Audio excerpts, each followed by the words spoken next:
There we go. You ready, Rachel?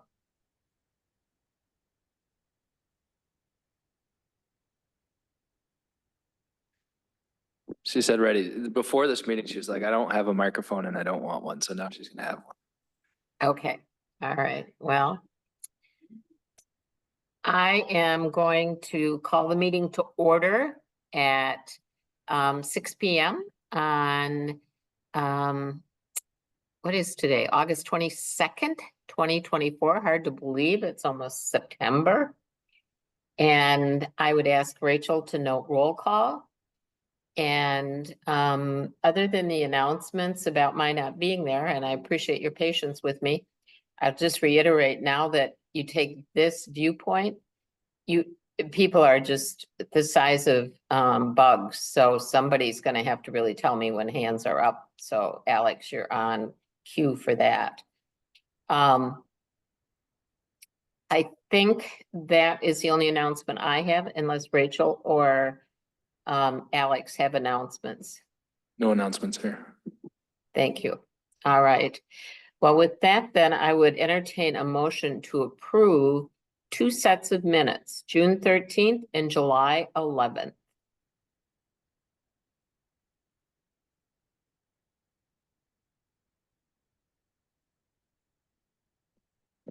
Keith made the first motion. Okay, is there a second? A second. We have a motion and a second. Are there any comments, edits, or corrections? If not, all those in favor signify by saying aye. Aye. Opposed? Motion carries. Are there any appearances before the board? Is there anyone there to speak? Nobody's in attendance. Okay, well, this is gonna go well. Then we will move to new business and section 18 update, and I assume that's Alex. Yeah, so I just kind of wanted to, since this has kind of been a standing item for maybe a year and a half or two, I figured I'd just keep the ball rolling. In your packets was a brief memo with kind of an outline of some of the different activities now that we've passed the approval process. You'll note that the first item there was a meeting with WIDA and their subcontractor who's managing the vouchers for them, which is ICS, which I can't remember what that acronym stands for, was today. So Jay and I were on site. We had a pretty full house, to say the least, especially compared to our usual regular resident meetings. I think we had 29 residents in attendance, as well as a number of case managers and different other individuals who were there to kind of help ask questions and understand some of the stuff that WIDA was communicating to residents. It was a good meeting. There's a number of different things that we're going to need for residents to do, as well as myself and Jay.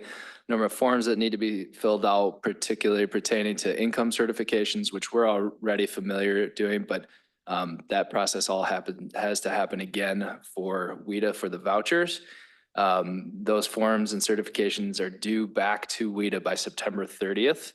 And all of our residents will have to enter into new leases with the CDA, and the voucher housing assistance payment will be an addendum to those new leases. So it'll also be a contract with WIDA.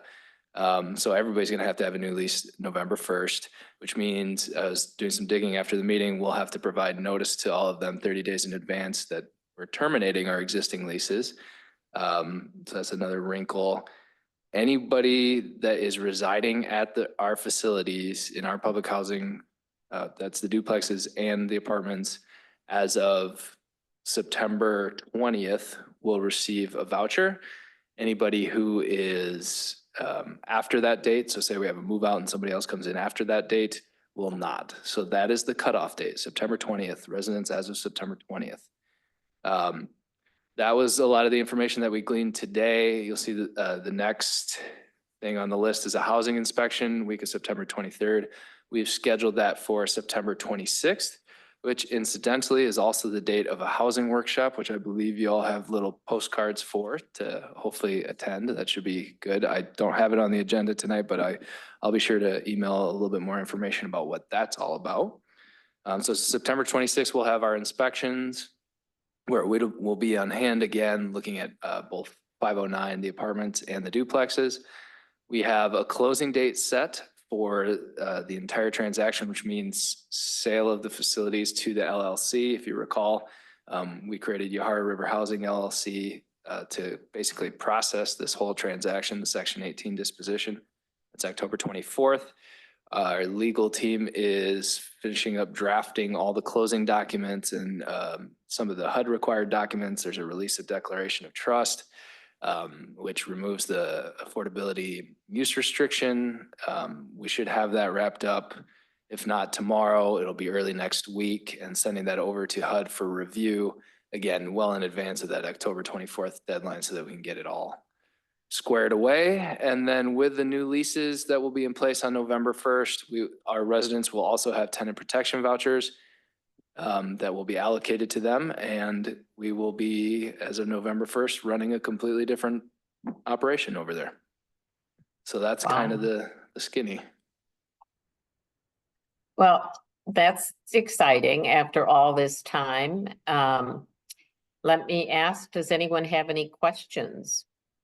So Alex, as they go to the new lease, like, do you envision any questions, concerns that will come from the residents? Do they know this is coming or? Yeah, so they definitely know this is coming. This is something that we've been communicating to them for a while. We just didn't know the details. And the meeting this afternoon with WIDA there was with all of our residents. So they had that explained to them as best they could. I'm committed to making myself available to our residents over the next, well, basically until September 20th to go through any questions that they have. The representatives from WIDA also are making themselves available to answer any questions. They're available for phone calls. So hopefully, yes, I definitely imagine there will be questions and concerns and, people seeking more information or better understanding. But we have a process in place to field those questions. Was there, people don't think they're gonna get somehow thrown out though, do they? I hope not now, but I will say that we did have to kind of explain things a little bit more in depth this afternoon, particularly for some of the residents who weren't necessarily attending regularly all the meetings that we've been having over the last year and a half to kind of explain the process.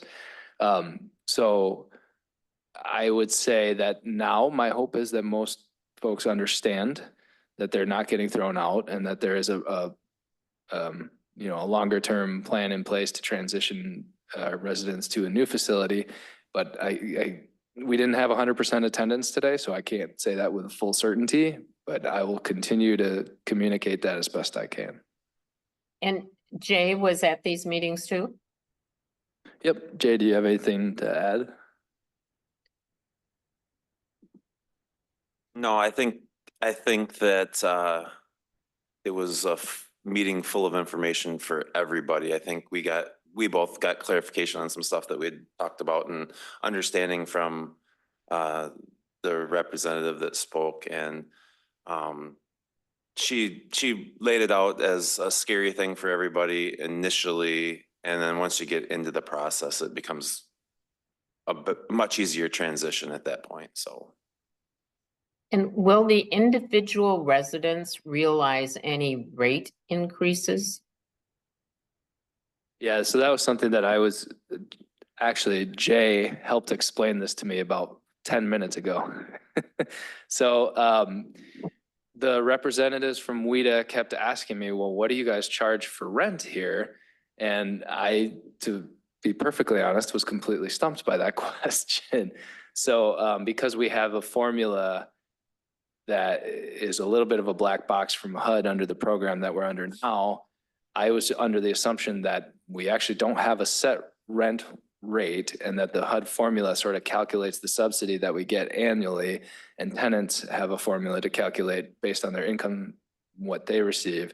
However, just a few minutes ago, I was kind of digging in a little bit deeper.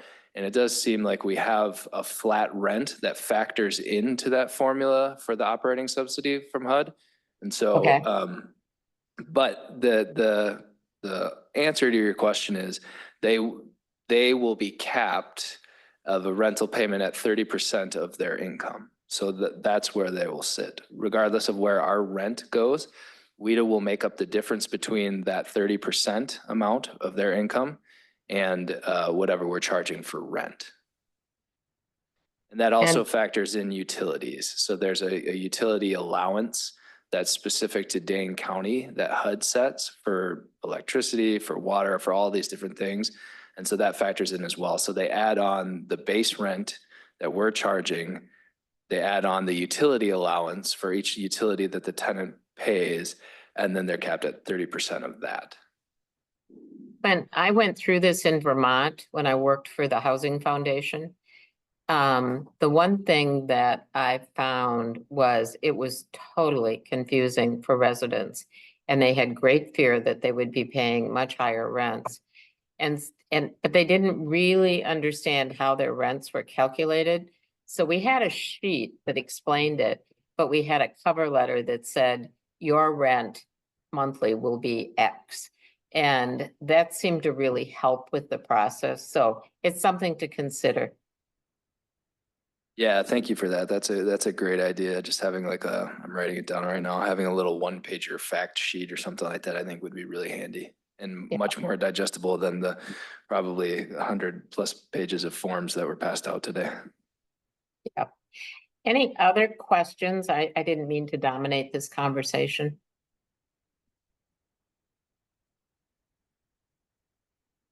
I'm not seeing any here in the room. Okay. Well, that's exciting news. We've been waiting a long time. All right. Thank you for that. 6.2, discussion regarding WEDC's Small Business Development Grant and potentially submitting an application. So I'm not necessarily looking for action on any of this today. I wanted to just bring this to everybody's attention to kind of take the temperature on potentially submitting an application for this. This is a brand new program by WEDC. I threw both of their flyers into the packet so that you'd have a chance to see what it's all about. They are in the process of rolling this out, so I think they're still kind of developing it and fleshing it out. They're going to be holding a webinar on September 4th, which will have a little bit more detailed information and some question and answers. But I'm bringing it here because I think there's an opportunity, a really nice opportunity for us with our capacity in the revolving loan program that we already have standing, to either recapitalize that with additional funds or to create a complementary program, either for facades or some other kind of business assistance, to again, just sort of orient ourselves more towards that business support piece. So the eligibility, you can kind of see, or evaluation criteria, excuse me. So there's a broad range of eligibility. It's kind of wide open for programs that basically have any kind of small business support. But I think for us, we meet a lot of scoring criteria. They value matching funds for extra points. Potentially, if we were to use our existing program, we already have matching funds sort of from some of the banks if they would consider it that way. Obviously, they also provide extra scoring for distressed areas, AKA redevelopment areas. We just adopted the redevelopment plan. So I think we would have a great chance with some of that too. And then they also always value partnerships. There could be a role to do this in partnership with the Chamber of Commerce. I have a specific project in mind that would be outside of a program that we developed this for, would be a great opportunity for us to redevelop a property and bring in a business from outside the community that has been looking, and we toured a specific property, and I think it'd be a perfect fit if we were able to secure some of the funds through this. So I basically wanted to bring it here first at this point with just to get an understanding of whether or not you think this is something that we should pursue.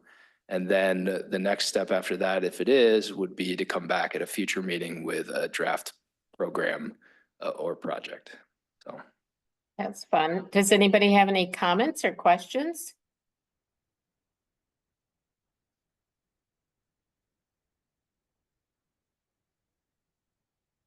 Being that it's hard for small businesses to get started into forest, I like this idea. Mhm. I think we had one question from Renee. Renee? I was just gonna ask if there's any reason that we should, like, why wouldn't we? Yeah, that was my question. Is- Yeah, I know, it's kind of a no-brainer, honestly. Yeah, It's, okay. it's just a little bit of staff time, but I would be extremely happy to put in that time. I think it's a well worth it for the opportunity. Agree.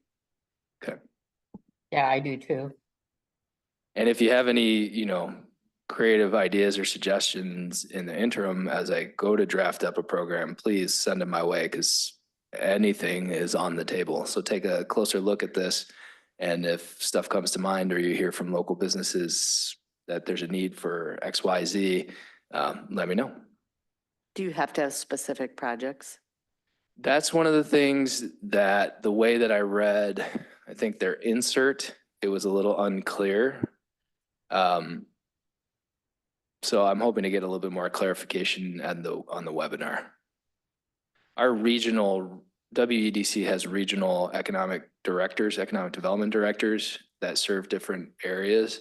And our regional rep is Jason Scott, and he's supported a number of different programs that I've done in my previous community, and he's really good and easy to talk to. And they actually came out, well, you all know, we did the kind of the walking tour, and yeah, he was one of the Yeah. individuals for WEDC. So he understands some of the areas that we're talking about. So I think if we're able to put something that has some teeth to it, I feel confident that we would be good candidates for an award. So I have a couple of emails. One is from a woman who wants to start a popcorn business and ice cream, like the one that's in Portage. And she sent me a note, but she was looking for capitalization. And then there was a woman who wanted to start a kind of gift shop thing. Was asking for money. I'll look for those emails. I mean, maybe they're not the projects, but they might be people that could fill the need and for a program like this.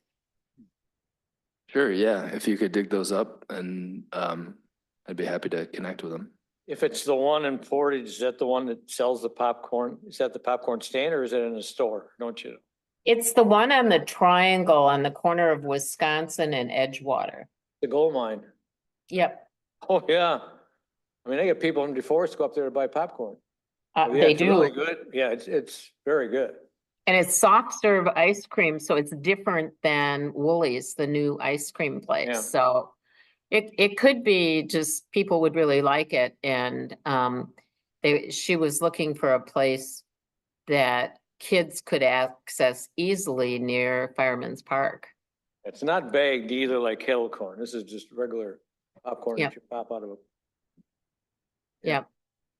Yeah, I mean, those would all be great. I think too, if it's possible to build into this program some existing small business support too, I think that would be definitely a worthwhile thing too, because I've heard a number of business owners decrying the incentives that are focused on attraction in some of the larger companies, and less so on support. I think we do a good job with our revolving loan program on providing that for existing businesses, but to be able to keep building that would be fantastic. It'd be great. Well, good work. And if people come up with ideas, please ship them to Alex. There are people out there we could probably involve.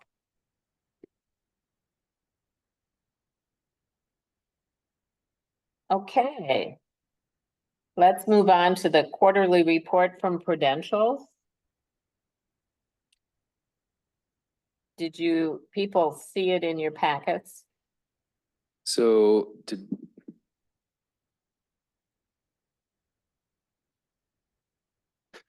So I don't have anything particularly extra to add to this. The interest that we've been experiencing on this keeps going up, which is nice.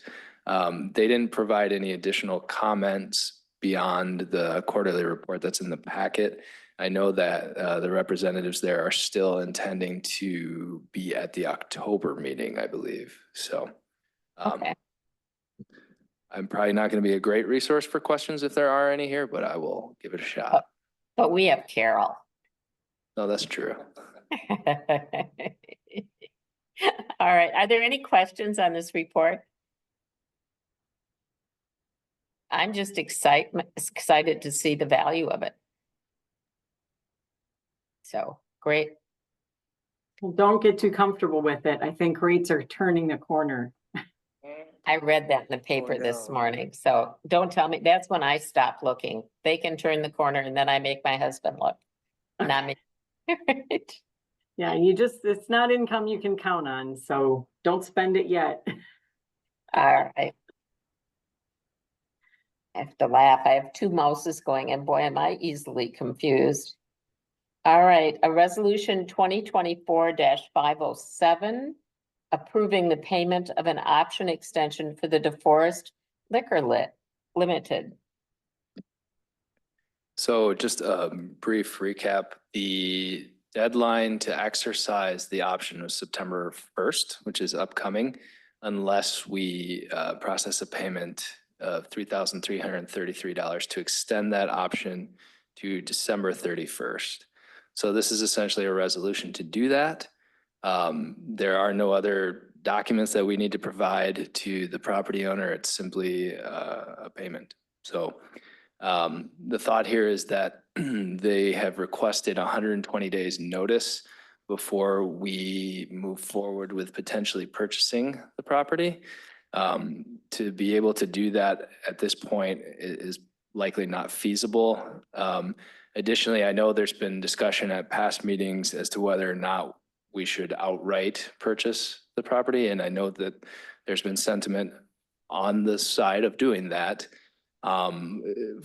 Personally, as on the staff side of things, coordinating some of this, I think it is, while it's not nothing, I think it's a small price to pay for the insurance that if anything were to go south, or if anything, just that we can't even think of right now were to happen, we still have an out. I obviously fully don't intend for us to use that out, but life is not certain. And I personally think it's worth the amount to make sure that we have a degree of flexibility. But certainly it's open for discussion. Comments? So I don't have an agenda item pertaining to that property, so we can't really talk about it too much. And I really wrestled with bringing that to you all again as an agenda item this month. To me, it just didn't seem like a worthwhile thing to throw on here. And part of that was the owner being out of the country for a period of time. So there was a little bit of a holding pattern there, but I do fully expect that to be an agenda item on our next meeting.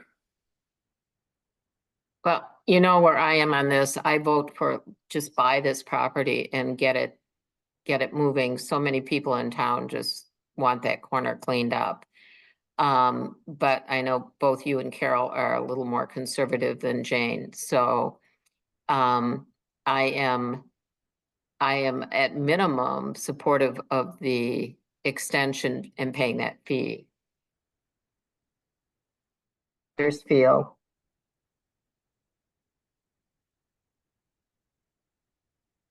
You're quiet tonight. You're leaving me hanging. I would agree with that. Yeah, I think we should pay the extension. Okay, Renee? I'm more with you, Jane, just buy it, but I'm good with the extension. Okay. All right. Well, is anybody willing to make a motion to pay the extension? I'll make the motion. Is there a second? Second, Any comments or more discussion? If not, all those in favor signify by saying aye. Aye. Opposed? Motion carries. We'll make the payment, but then some of us are gonna put pressure on you to figure out how can we buy this property and get it done. I will be one of those someones. Okay. And we may just have to trip up this landowner and the other property. And we'll get it on the agenda. So. Okay, I do think we have I think there's a good process in place on the other property, so I'm hopeful for the September meeting. all right. Well, it's my birthday in September, so that'd be a good present. All right. And Carol said she'd put it on a spreadsheet to make it work. So, yeah. All right, we'll move to the next item then. Resolution 2024-508.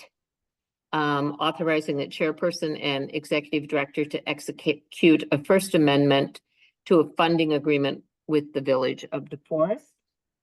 It was in your packet. Alex, do you have comments on it?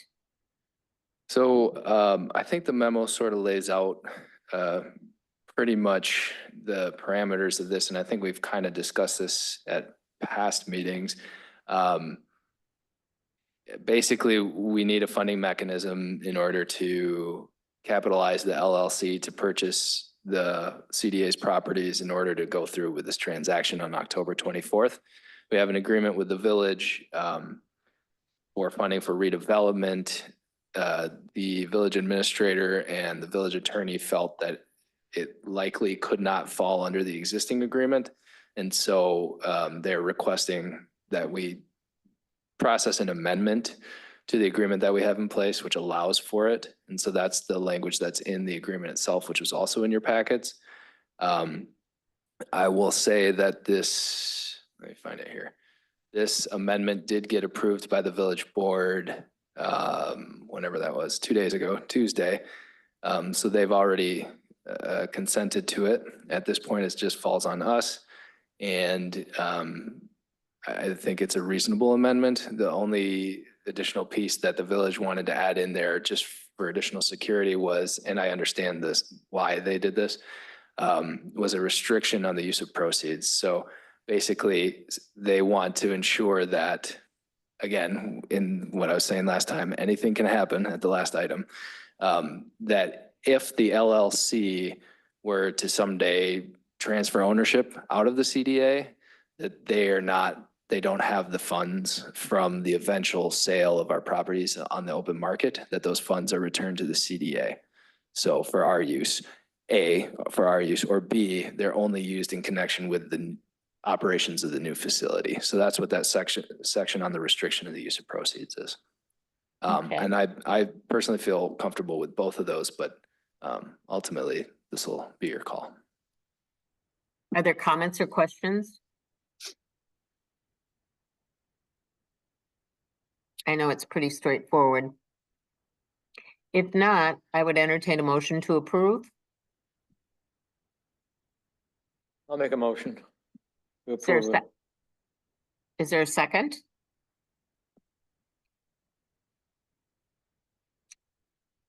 I'll second. Okay, we have a motion and a second. Any further discussion or comment? If not, all those in favor signify by saying aye. Aye. Opposed? Motion carries. All right, boy, we're moving. That's good. Resolution 2024-509, authorizing the chairperson and executive director to execute a management services agreement with Attic Angel Management Services LLC. Lots of work on this one has happened. So Alex, do you want to walk us through it? It looks pretty exciting, and then please include a discussion of the meeting you had with residents over at Jefferson Square. Yeah, so I think the memo does a good job of encapsulating some of the key points, but I'd be happy to walk through some of the additional pieces. And then I welcome any input from both Carol and Jay, as they've been heavily involved in coordinating with Attic Angel, and Carol was heavily, involved in reviewing the agreement itself. Today was resident meeting day on both sides of the fence. So we did have our meeting with Jefferson Square residents this morning. I did communicate to them that there was a 95+% likelihood that we would be going with Attic Angel Management Services, assuming that this gets approved tonight at the board. And we have new residents at 720 DeForest Street who were in attendance, and they actually moved over to Jefferson Square from Parkside.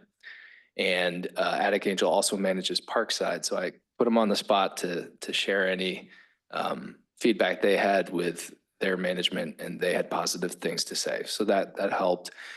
Jay and I did field a number of different questions from residents, and I think everybody felt pretty satisfied with the direction that we were going. There was a lot of, well, what happens to our existing contracts and how does that all work? Is Attic Angel going to come in and mow the grass? That type of thing. We just had to kind of clarify the role that they would be playing.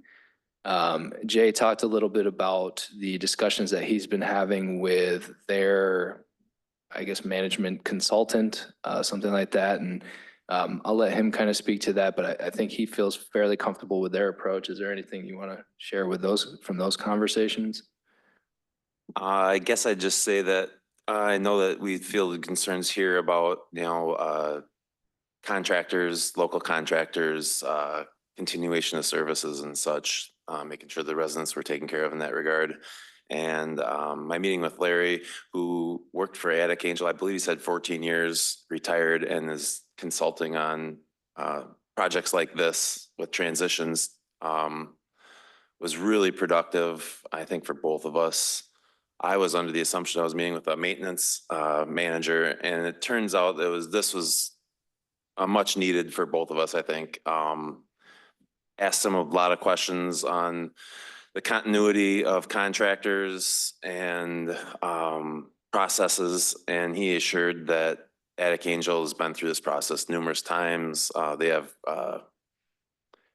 documents already formed for informing residents on situations. They intend on keeping most of our contractors intact unless they fail to meet standards that Attic Angel has for their properties. So I'm in the process of getting all of our contact information and contractors to them, existing contracts that we have on the table, any documents really that they need so that we can move along with the transition. Yeah, and I'll just say the similar conversations I've been having with their finance team and our finance team, and we've been holding off on providing them with any of their requested items to this point until we get past the approval tonight. So again, just with the understanding that we have to go through this first. The agreement itself, just to touch on that a little bit, unless Carol, is there anything you want to add from the conversations that you've been having with their finance team? I'm sure we might get into some of it with the agreement, but prior to delving in.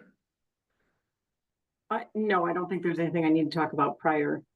Let's go through it and then see if they have questions.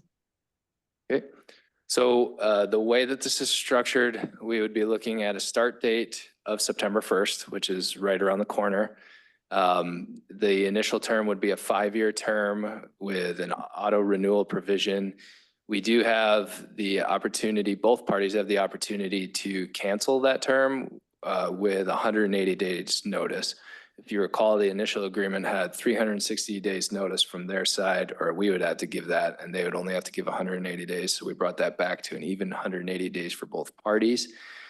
The fee itself, we did do 6% of gross revenue, and then as Carol recommended, we knocked it down from, I think they had initially proposed 43,500 a year plus 3%. We knocked it down to 35,000 a year, so a little reduction there.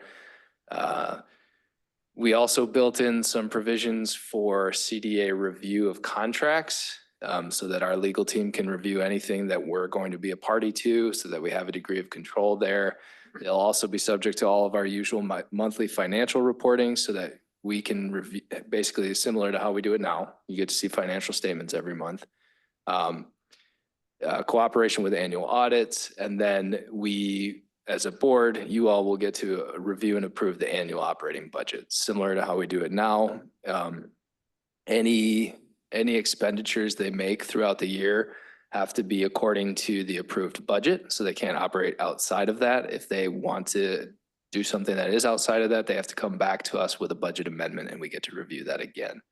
So again, trying to build in as much oversight and control for you all without hamstringing them in running the facility. They also don't get to touch our investment accounts, even though those are associated with Jefferson Square. They will not have account access to those. Obviously, the intention of those has always been to help with capital improvements at Jefferson Square. I think we still want to make sure that we're doing that, but we have authority and control over those accounts. So that'll be a little bit of working together on that to make sure that we're funding those capital improvements appropriately. So those are kind of the big ticket items that I'll pull from the memo. We can tuck into the agreement itself, and I'll try to just go over this at a high level.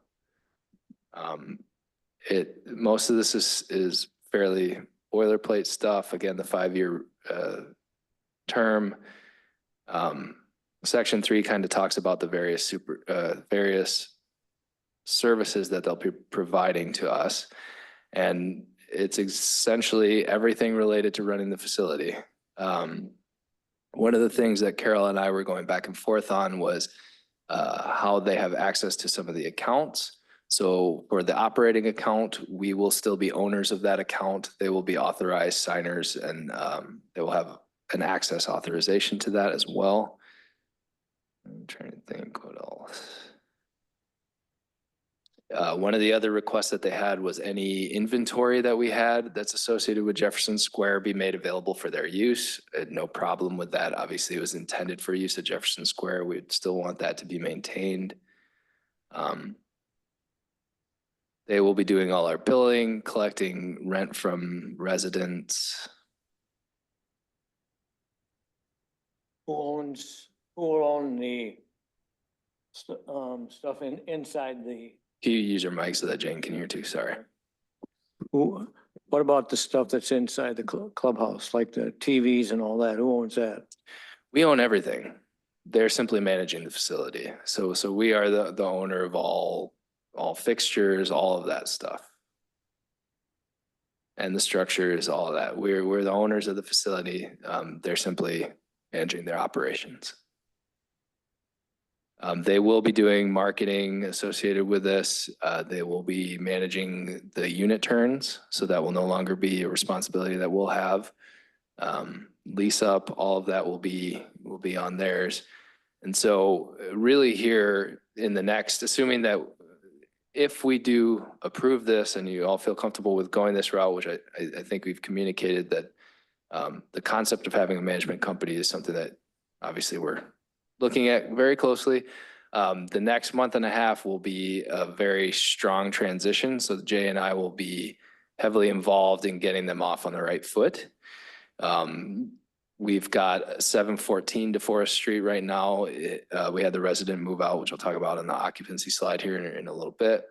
And that will be a good opportunity for us to kind of work together and show them how we do these unit turns and to give them an opportunity to kind of coordinate on that a little bit.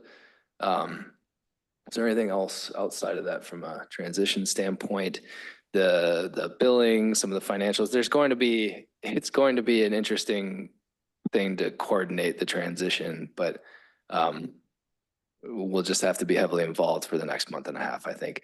The other thing, even though they have the authority to develop the budget and then bring it to the CDA for approval, in thinking this through a little bit, I think for 2025, there will be a lot of coordination between myself, Jay, Carol, and their team to sort of co-set the budget, because we obviously have more of a knowledge of how that's going to look for 2025.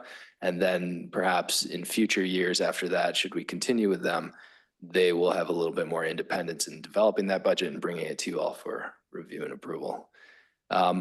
Honestly, I don't think outside of those bigger ticket items that were in the memo, there's much in here that really deserves a closer look. Carol, is there anything that you can think of offhand in the agreement? No, I think there's just some details related to, I mean, I guess I want to reassure you all that they're going to be providing enough detail every month that we're going to be able to verify, I guess, the reports that they're giving you. We're going to have access to the bank account. So I'm going to be able to look at what they say the transactions were and then verify directly with the bank statement as to whether or not everything matches. So we'll do the best we can to make sure we're getting enough detail to really, you know, just verify everything that they're providing you. We are also going to have to maintain our own general ledger. So we're going to keep enough information on hand in our own system so that we can do consolidated reports at year end and make sure the auditors are getting what they need. So if there is anything you want to know that you're not getting from them, I may still be able to produce it. If you want different kind of budget comparison reports or some kind of comparison to prior years, anything that you are interested in seeing that you just feel like they're not giving you, I can probably still produce that for you. So That's helpful. Thank you.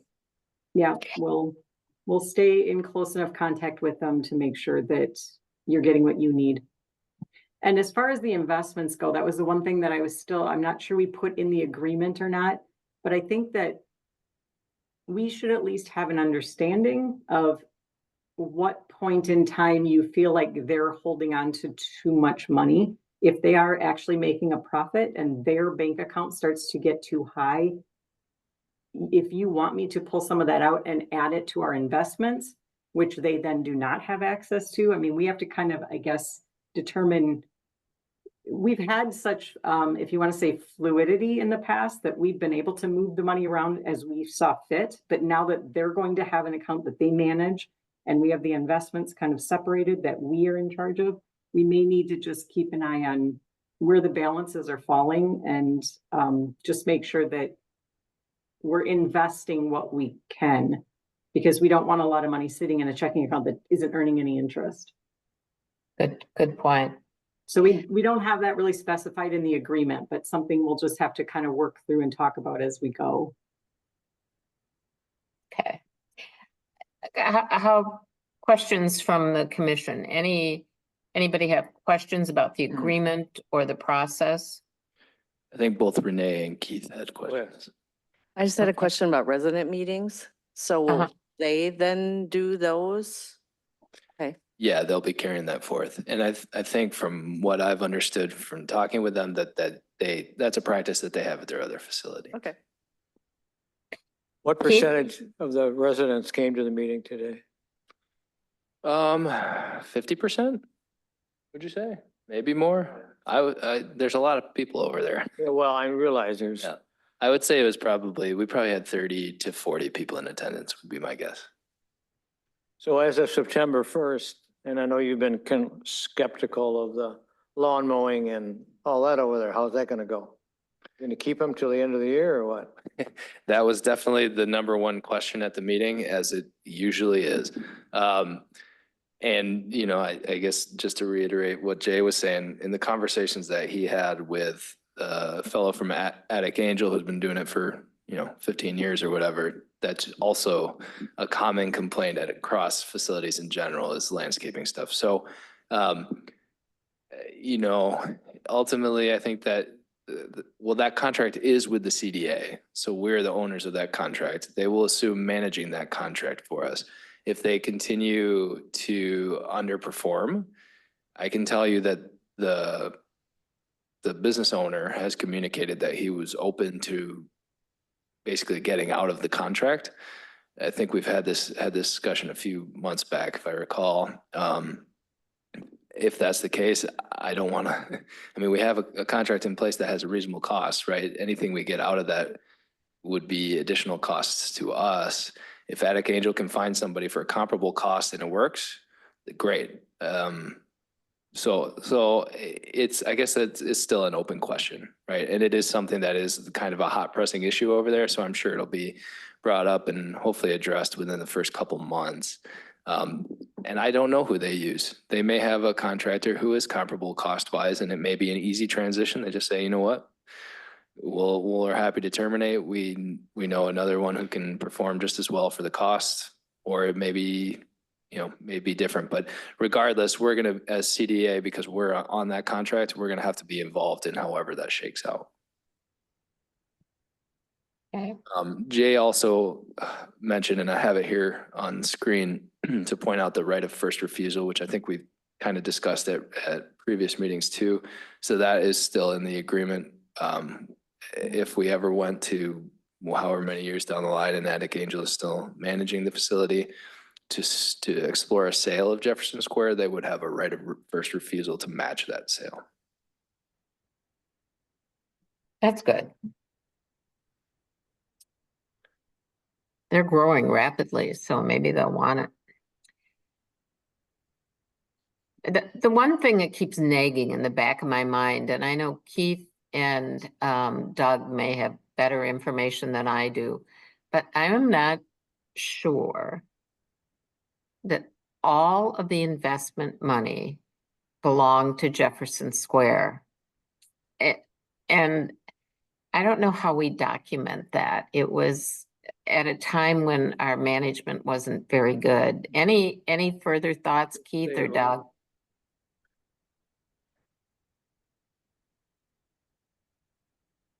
Keith, did you? I just don't, well, I don't see it. I think it basically had to be Jefferson Square because I mean it down to 509. I mean, I don't think it was anything that was there. I mean, because it's completely different because, they were paying a maintenance fee to the village where down in 509, that payment was different. I mean, I think it had to be all Jefferson Square. Okay. Well, it just could be that I was misinformed or I came in too late in the process, but. Well, you were right that it was very poorly run. I'll agree with you on that, but it's water over the dam now, so. Yeah. And I'll just also mention that ultimately, aside from the HUD side of things and the public housing side of things, which has its own bucket, there's not really an entity that is Jefferson Square. Everything outside of HUD is CDA. Obviously, we've been allocating funds from buy-ins at Jefferson Square to this, so we know that funds associated with that investment account are from Jefferson Square. But ultimately, the CDA has a liability at Jefferson Square, and this is additional funds to either use it for that or for capital expenditures. So, yeah, I would just point out that to a certain degree, it is kind of fungible, I guess. Okay. All right. Well, it's not a big deal, but this looks like a good agreement. I would ask people if they are comfortable with the agreement to make a motion to approve having this agreement executed with Attic Angels. Approve the resolution 2024-509. So moved. We have a motion. Do we have a second? Second.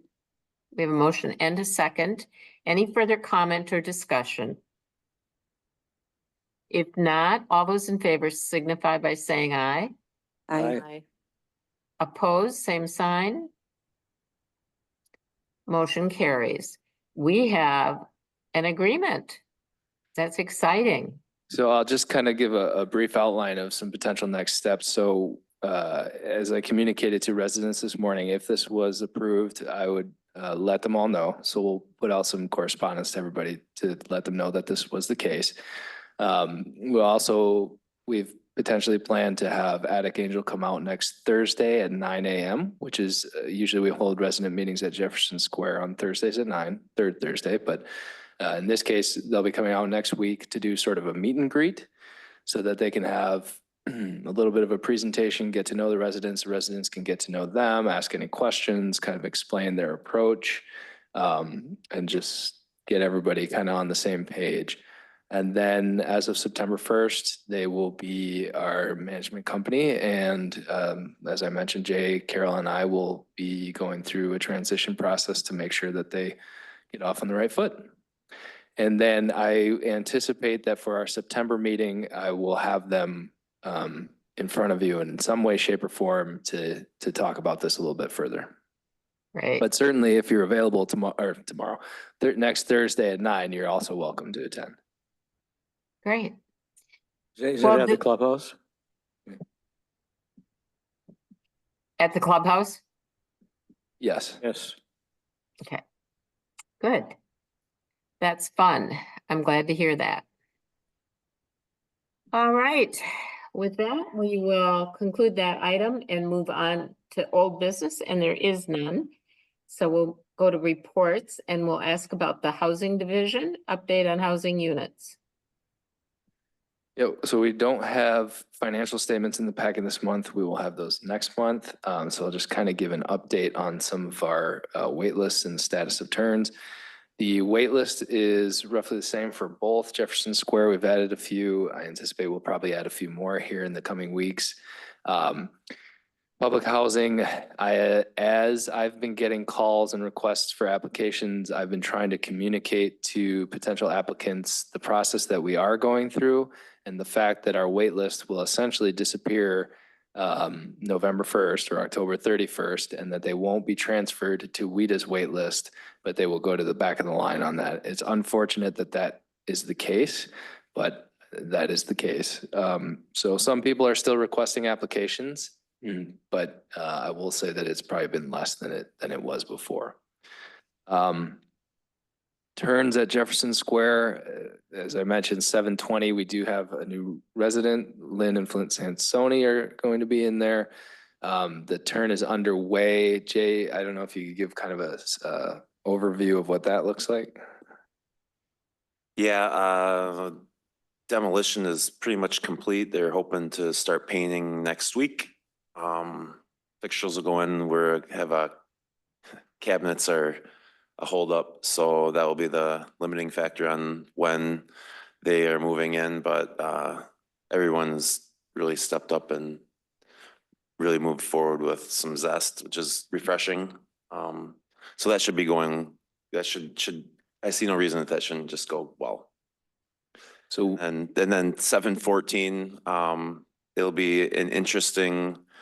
I did take the guy that I met with, Larry from Attic Angel, there this Monday when we met, and it will be interesting process to go through with them to decide how I guess our standards and their standards for unit renovations equate, so that we can have some consistency to what we've done in the past and what they do to be financially responsible. So that'll be a process that will begin, I'm assuming, right away. Sounds like their marketing team is really good about getting the ball rolling on that stuff. So it'll be something that'll happen right away.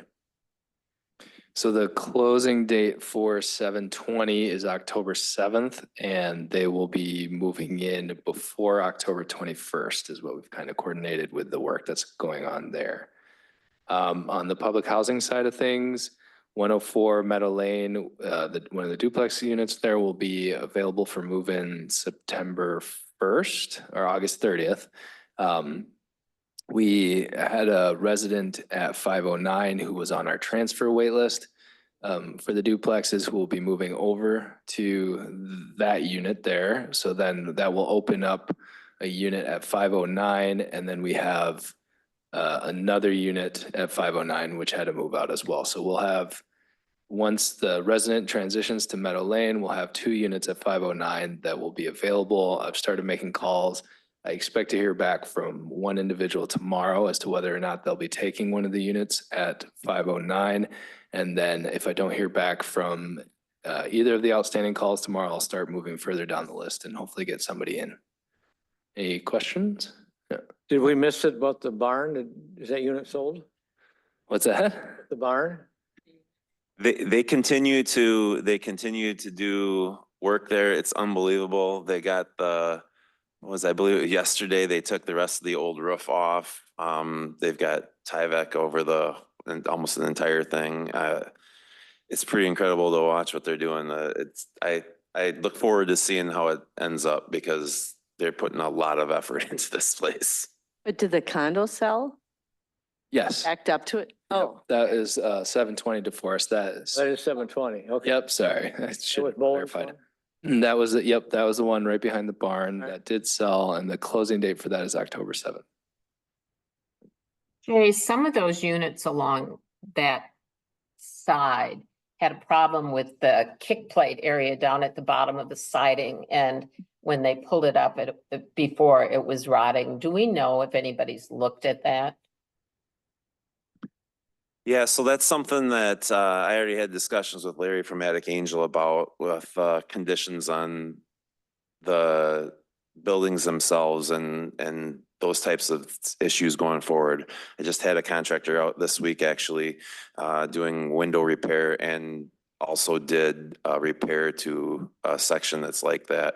When these were built, they, for whatever reason, decided not to flash anything. They returned aluminum into aluminum and called it good enough. So there's numerous places all over the facility that are like that. We've kind of taken the approach to deal with them one by one as they come up. And I will be having a discussion with Attic Angel, their manager, or their maintenance people about those types of things moving forward. Just so number one, they're aware and they can formulate a plan that they think that they see fit. I would rather that those things are out in the open so that we don't have to wait until another resident brings up problems, Right, right. That's good to know. Any other questions? Okay. Well, we'll see how all of this goes. There's lots of change happening and it's sort of not a culmination, but it is reflective of all the work we have done to both get Section 18 and to deal with the Jefferson Square situation. So that's good to know. Our next big discussion is going to be what's Jay going to do to help us with our redevelopment work? All right. That question also came up at well, not that question, but Jefferson Square residents and what's Jay gonna do? I told him I'd keep him busy. All right, good. We have thoughts and plans, so don't go away, Jay. I said I was gonna fish and hunt. Oh, you're not old enough to retire. Let's talk about redevelopment division. Is there any updates there? No, sorry, we don't have financials for Okay. redevelopment. All right. Well, I don't have any additional communications and we don't have a closed session. So there's no action resulting from closed session. And so unless there's other business to come before this body, I would entertain a motion to adjourn. So moved. Is there a second? second. Any comment? Otherwise, all those in favor signify by saying aye. Aye. Aye. I. Opposed, same sign. Motion carries. We're adjourned at 6:58 PM. Thank you for your patience. I assure you, I will join you.